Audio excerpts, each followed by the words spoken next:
I've got a top 3 in my tier 1. I'm Who guessing do you it's the got in tier same as 1? my top 3. Let Okay. me hear it. I'm guessing we got the I'm same going one. Bijan. I'm from Yep. Texas. Yep. So and then I actually have Gibbs ahead of Brees Hall, just from a Fair. dynasty perspective because of A the little pass younger. catching. Yeah. Just barely a little younger, about 9 months younger, something like that. I do prefer a workhorse back, but the problem for me with Brees is, and he's recovered from the injury, but he had the injury. The quarterback stability is not there. It will be gone soon. Bijan's got the security at quarterback in the offense. Gibbs, I think, has security at the quarterback in the offense. So that's just what Brees is missing. But Brees is amazing. So it's hard nitpicking like that. But that's how I got it. Do you have it, Brees, too? I got Brees ahead of Gibbs, and you talk about the pass catching. I mean, he had a 13% target share his rookie season, 17% target share last year, 4th best in the league. So I prefer Brees to Gibbs, but it's not like a super strong stance for me. All 3 of these are studs. Like, you can't go wrong with any of these guys. There's some days where I think we should even put Brees ahead of Bijan because we've already seen him with a top 5 finish, and we haven't seen it from Bijan yet. But it's these 3 anyway you want to shuffle it up. Pretty tough to push back on any of them. Yeah, my 2024 rankings video, I did have Brees as the number 2 running back overall behind McCaffrey. So I'm definitely high on the guy. Love me some Brees. So who do we got in tier 2? Tier 2, I'm guessing it's probably the same as you as well. I think a lot of people kind of have the same top 5. For me, it's McCaffrey and Jonathan Taylor in this tier. The only thing separating them, production-wise, you're going to get pretty similar numbers from Chris McCaffrey and Jonathan Taylor than you will from the tier ahead. The difference is in the tier ahead, Brees Hall is the old man of that group at 23 years old, and then 22 years old for Bijan and Gibbs, and then McCaffrey's 28, Jonathan Taylor's 25. So that's the only real difference for me in this tier is the ages. Yeah, I ended up putting Taylor at 6 with Achan there at 5 just for the upside, but realistically, you're gonna hate my Achan rating, man. Okay, you're gonna hate me when we get to that one. Is he in tier 3? Let me ask that.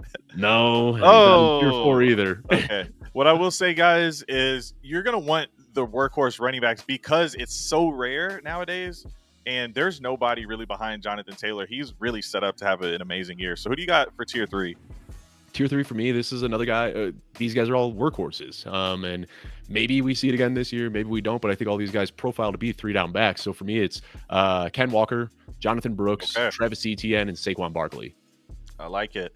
Yeah. You said you're a Texas guy, so you got to appreciate that Jonathan Brooks ranking, right? All the way up there at RB7. Yeah, I mean, a little bit aggressive, but that was another one where I was touching up the rankings right before this, and I was having a little bit of issue. Where do I get Brooks all the way up here? Do I just Brooks jump right in the middle, top just, row? Yeah, and just put him up there, So we'll see. And so you had who was the other one? You had Ken Walker, Brooks, and Ken Walker, Brooks, Travis Etienne, and Saquon Barkley. Yeah. Okay. Sweet. All right. And so I like all of those guys as workhorses, especially for this season. And the age on Etienne is great. The connection going back to college is great. I'm all in on what Barkley can do. So I don't even think we have to spend too much time on those guys. Jonathan Brooks, 2nd round draft capital. That's significant. We've seen this team use Christian McCaffrey in a workhorse role, even a Chuba Hubbard in a workhorse role. They want to run the ball, keep the ball out of Bryce Young's hands. So I'm all with that. Than that, what you say about like the other guys in Carolina, what excites me more is Dave Canales, the head coach there. He was the offensive coordinator last year in Tampa Bay, where we saw Rachaad White leading the league in weighted opportunities, and he wasn't good. Like, Rachaad White was one of the least efficient running backs in the league last year, and they were still giving him like 25 touches per game. So I think that's just in Dave Canales' DNA is to feed a workhorse back, and I think we're going to see Jonathan Brooks get that role by about the midway point of the season. Absolutely. Yeah, Rachaad White was one of the ones I was having trouble with. Do I put him over Walker because of the pass catching type of upside? But, I have heard it's, more volume than efficiency for White. So I can understand that. And, I think that might lead us into tier 4. Who do you got in tier 4? I waffle back and forth all the time, but Kyren Williams, man, what he did last year, the per game RB2, I know there's concerns about his size and his athleticism and his injury risk and all that. Like, I'm not the biggest Kyren Williams fan, but I feel like having him outside of your top 10 in Dynasty is just, you can't do it based on what we saw last year. After that, I got Isaiah Pacheco. All these guys in this tier have red flags, right? Like Kyren Williams, I labeled them all. Isaiah Pacheco, 7th round pick. That's his big red flag. I've got Rachaad White in this tier as well.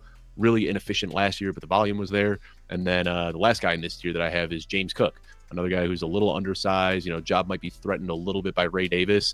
So this is honestly, like, even though this is technically my tier 4, this is a tier that I'm kind of okay just overlooking. Like, I'll let somebody else pay up for these guys. If I've got any of these guys on my roster, I'm trying to either trade up or down, either trading up into a tier for a little bit more safety, or trade down. Like, I'll trade any of these guys. Give me some scrub veteran you don't want anymore, Joe Mixon in a second round pick, and I'll be happy with that.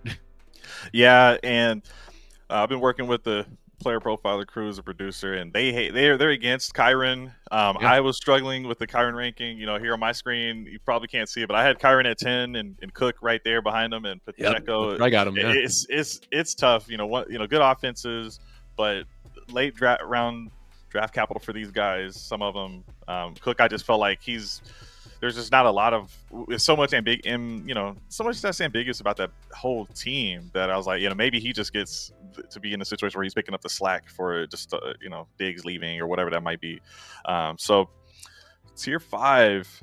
All right, we're finally there. We finally got to Devon A. Okay. I got concerns about the size. Mike McDaniels likes to rotate a committee. And I get it, dude. I could totally be wrong on Devon Achane, right? Like, this guy could just be the next Jamal Charles. I see you got that jersey up there in the background. He could be just one of those hyper efficient guys that just does it over the course of his season. Another Chris Johnson, whatever you want to compare him to. But I have concerns about the size, the injuries. Raheem Mostert is still going to be the lead back there. I think Jalen Wright profiles to take a lot of work. And my fear is that Achane is just for the rest of his career kind of in this like 8 touch per game type of role. And, I think he's a good football player, but he's just one of those guys that I've been trading off of. In a league that I'm in, I was able to just trade where I got rid of Achane for Jonathan Brooks in a second. So for me, that's moving up a tier and getting a pick on top of it. Achane scares me a little bit. I won't beat a dead horse there. No, fair enough. I like the offense. I like what he was able to do, but he never profiled as someone to stay healthy. He wasn't able to stay healthy, and they seem to be happy with the committee approach. So I definitely prefer a lot of the guys who are just solidified starters ahead of him. And Achane was a guy, like, I was screaming it last offseason, like the best 3rd round pick you could make in your rookie drafts. I was drafting Achane everywhere I could, but now that he kind of peaked in value, I'm okay moving off and switching to another running back if I can. After Achane, though, in the same tier, I've got Trey Benson. Blake Corum is going to be a high one, and I know that's going to surprise a lot of people, but I got Trey Benson and Blake Corum back-to-back, and then Josh Jacobs and DeAndre Swift rounding out this tier. Nice. And, like these rankings here, Jacobs was in Marshawn Lloyd, that dynamic is something I always wonder about. How long do you think Jacobs is in town, and how that might affect a Lloyd type of a situation.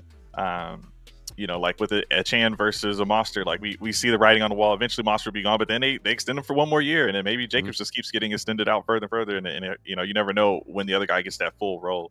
But yeah, the Corum being ranked this high, I have him pretty high as well. But I think I have him just outside of the top 24 that we're going to discuss. So you got him much higher than me, and it's like, can you really have both Kyron and Corum that high? But we have seen the Rams have never had a consecutive RB1, right, and since Todd Gurley, I believe in 2016 was the last time they had a back-to-back RB1 if that was the same person. So won't be surprised if it flips, and it'll be a huge hit for Kyron if that does happen. All right, so to round out the top 24 here, I'll put all these guys in one tier together. Right. Ramondre Stevenson, man. All right. I had some concerns about Ramondre, but he got paid by the same team that he was drafted by. And I'm not a big follow the money type of guy, but I think you could put a little bit of weight in that when it's re-signing with the team that drafted you. So I think that he's going to see some good usage in this Alex Van Pelt offense. After that, Alvin Kamara, a guy who's getting up there in age, but man, he was a per game RB5 last year. Like, he's still getting it done through the air. After that, I got Tajay Spears and Tony Pollard back to back. I think they're both very good running backs. I'll give the slight edge to Tajay Spears because of his age.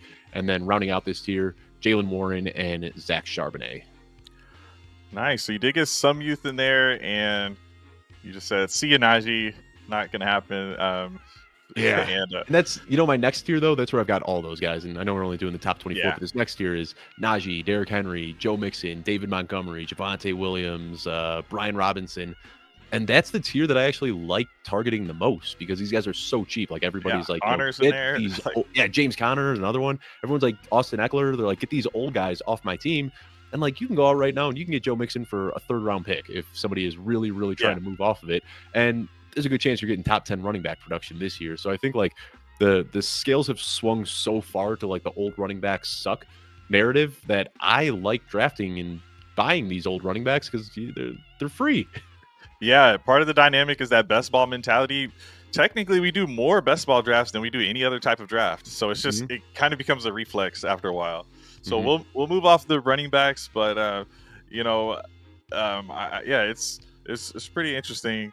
I am curious. Do you see any other rookies cracking the top 24 at some point? And maybe that applies for every position. But I would assume it would not be a Jalen Wright because of your thoughts on Achan. I mean, Um, I like Jalen Wright maybe more than I like Achan, and I've got him just outside of this tier. But you look at him; he's 2 inches taller, he's 25 pounds heavier, he's got a better size adjusted speed score. I think that Jalen Wright actually comps very similarly to Raheem Mostert. So I think like as Raheem Mostert's getting up there in age, going into his age 32 year, if he gets hurt or something like that, I'd expect Jalen Wright to step in and kind of be the running back one, where Achan is more the RB2. Of course, Achan's got the big play upside. We haven't seen that yet from Jalen Wright, but it wouldn't surprise me one bit if Raheem Mostert's out of the picture and there's more work going Jalen Wright's way than there is Achan's, just because Jalen Wright has the size that Achan doesn't.